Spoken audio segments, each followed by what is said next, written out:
way. Yeah. You're in that position I where think, you had a bestie and you guys were really good friends. yeah, we definitely. Who? Me and Kinan or? No. Never ever. Never were. Never were. Hi, my name is Vyogazi. Welcome to my channel. Telling your own story from your own experience and in your own words. So this is what I guess this show is all about, what Enhle Mbali is trying to achieve, because the media is always coming up with stories and they are just bystanders, they are observers, they don't know what is truly happening. So let's enjoy more of this show and see what more she's going to reveal to us. Girl as well. Zinhle, I went through hell. And I remember I was in New York and a friend of yours, who's also a mutual friend of mine, unomdeni. While you were going through your hell, I had gone through a hell and I knew exactly how it felt. And I knew what media does to you when you're going through hell. They celebrate it almost. Yeah. Sure. And I remember sitting down on Omdeni and saying, I don't know her, but I know how she could feel. So is it too much for me to go and say, hey, if you want to cry, and cry because it's a stranger and it's a friend that won't judge you or give you advice you don't need, I'm here. But I remember seeing how you were in that whole situation. Well, I mean, I think with all of us, and speaking of Namdini, I actually, with everything that I've dealt with, and I think that lesson came from that one specific incident, where I was just like, I'm going to do everything that feels comfortable to me. I'm going to react to this in a way that feels comfortable to me. Because at the end of the day, I have to be able to live with myself. And it's an uncomfortable situation to be in, especially to be going through publicly. And you know, people don't get to go to, you love a person. And it's not about you. Right now, let me live my life the best way I know how. What do you mean? You're back with Kiernan, right? Yeah.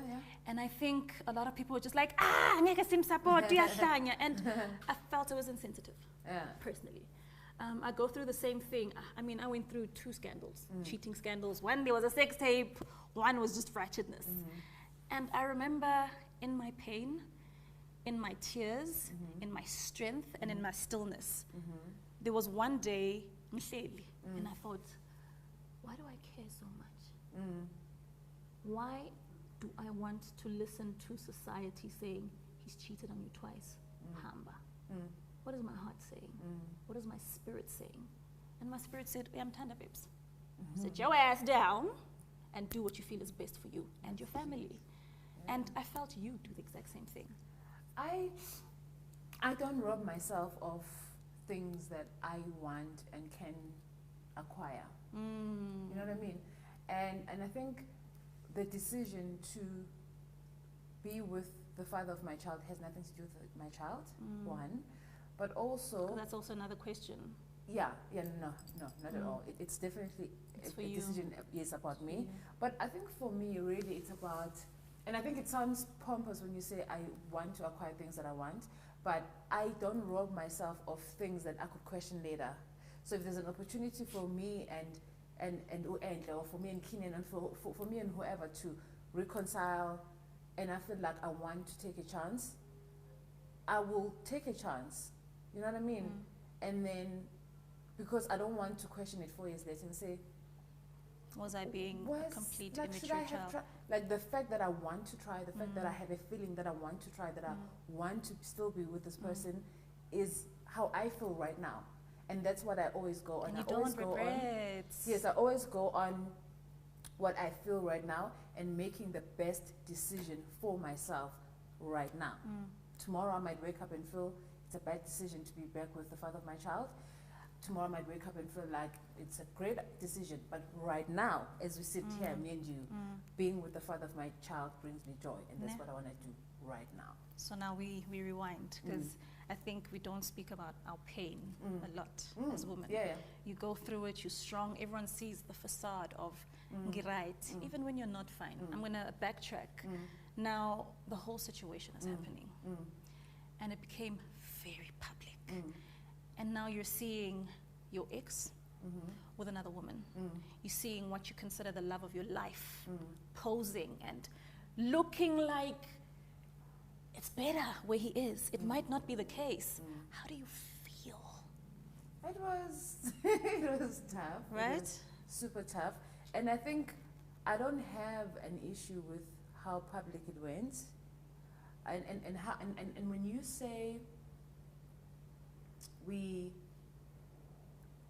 you specify like how we as women don't speak about our pain, I think the focus was more on, in the public space, making fun of the situation, which is what we do recently. Like, this is what we do in South Africa, we make fun of the situation. And I can't even say I'm better, because sometimes I'll be like, oof, okay, that is weird. And then, you know, you have a laugh because you can't relate. You can't. But the thing is, the reason we don't then get to talk about our pain, because people are so interested in everything else but what you are feeling at the time. And for me, like, seeing those things was, I expected it, because I had to go to a space where I had to expect every kind of scenario. What was that at the feeling time. that ran through your body? What was? It was, it's low. It's very And I low. get it. And it is, it's weird. It's low, and at this point in my life, I don't know if it's blocking it or it's therapy, but I can't even say I could feel it right now. Like, I don't know what, like, I don't, but I know that when I think of that time, I just see darkness, like, all around me. That's how it felt. It just felt like it was, not to take away from the beauty of winter, but it was just dry and wintry and cold and dark. That's get the that. best description. The energy around it was just loud. Yeah. It was very loud. Yeah. But there's also, I think, personally for me, cheating is an issue, but not as big as everything else. What is I everything feel else? everything else being, you walked into the house, you came from another woman's bosom. You sat with me. You sat wow. with our child. Do you know what I mean? Really? It's the betrayal of, you sat in front of me one manga every single day. On top of that, it's with a person we allow into our home, into our space. Yeah. It's a person I love. Now I find out that you love them in that kind of way. Yeah. You're in that position I where think, you had a bestie, and you guys were really good friends. yeah, we definitely, who? Me and Kinan, or? No, never ever. Never were. Was it just the social media thing? Did Yeah, we I mean, love it's each other? the same friendship that I'd say I have with you. The same, like, I don't think we have a friendship exactly. yet. It's a thing of seeing someone in public and you know them, and Yeah. you know, it was that. But I think also, with time, you are able to separate things that shouldn't be together, but society has put them together for us, and I had to separate them. So the father of my child loving me and being with me in the way that he was with me was a separate issue from how he decided to. I need to drink. I need to. You want something to drink? Yeah, it's a different issue from him being with someone else. The lines are never crossed. It's not like he took what was mine and gave it to her. Oh, that's not how I looked at it. I just felt like he wanted to be at a different place, in a different way, with someone else, and that's exactly what he did. Yeah. Mina, I'm curious. Wow. Okay. Listen, when you find out they've broken up, what's the first thing you think? I mean, wow, that is a silly question. Right? No, Mina, I want to know. I mean, wasn't I in a relationship? I was in a relationship. I was fine. I was good. That's fine. Yeah. But you here. Yeah.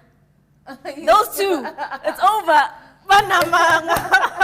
What are you thinking at that moment? Is it a... And also, it happened so many times. So I just got used to the cycle of breakup, back. So I just removed myself completely from that whole thing. And I like that. Completely. Not to say fun in that regard. For my sanity, no, you have to. I think, and the beauty, because there is, of these kind of things that happen to your life is when you're able to remove, like, it gives you the opportunity to then move towards yourself more.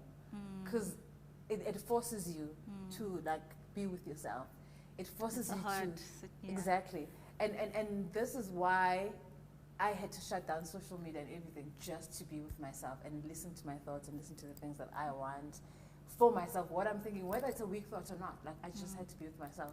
And I guess that's the beauty of it, because then you become, like, you are more into yourself. You grow and into yourself. You get to know yourself more. Yeah. I enjoyed your letter. Let me just open it quickly. There are parts of it where I felt, as a woman, I can relate. And it was special for me. you do something that a lot of women don't do. You say here, I am so proud of you. Yeah. It's a beautiful thing to hear someone say about themselves. What's the most proudest thing that you look back at the Zinhle you were and now to the Zinhle you are and the Zinhle in between? Well, What makes you hard feel one. right? That's a very difficult question. I think we deserve ice cream, yes. We are very deserving. You can carry on though. Maybe I don't know how to answer that. It is a hard one, right? It is a hard one. Like, what am I most proud of? I have no idea. Because, and I think as mothers, we hide behind our kids being our proudest thing, because then we sort it. Because if I said to you, Kara was my proudest moment, you'd have been like, okay, cool, that Kara's sounds cute. good. Kara's cute, but it's not. She's adorable. She's adorable, but that's not me. It's not who you are. You know what I mean? That's an extension of me. That's God. So but like, what am I proud of myself? What's that for you? Oof, I don't know. Can I just answer that before we finish? I don't know. I have to think. I don't want to let myself down. You don't want to let yourself down. Yeah, like I know what I'm proud of, but I want to be like, you know what I mean? Let me think about it, like how I tell you. Can I think about it? Okay, no, that's fair. Okay. I'll share my proudest moment with you in my life. For the past couple of 9 years, I have been one that suppresses a lot of myself for other people. So I'm a giver, and I don't mind giving. But I realized, Uti, I was also forgetting Mbali. I was forgetting Enhle and prioritizing everyone else, husband, wife, life partner, kids, you know, and I forgot what I wanted. And at this point of my life, I had a plan. I was the girl that was never going to get married. I was the girl that was never going to get kids. But God gave it to me, and it was beautiful. Yeah. But watching my life and realizing how much I have in abundance, I also realized I'm not pushing for me. My proudest moment was me saying, Mbali, it's okay. When was You this? don't have to look after 30 When did you turn 30? last year. Okay. So I went on a trip. I had this conversation with my mother. 3 days. Lucky number 3. I need 3 days, sit, read 3 books. No. Didn't chapters finish. maybe. Yeah. 3 And chapters. Mangbuya Zinhle. I was a different person. I realized, Uti, I left this poor girl, Enhle Mbali, just in the corner, akala, and I ignored her. I abused myself. And I took action from that day, and I promised myself I will never forget myself. From now on, I'm putting myself first so that I can help the ones behind me. It's like what they say in the airlines, right? Yeah. Take your mask, put on your safety. Thank you very much for watching. Enjoy.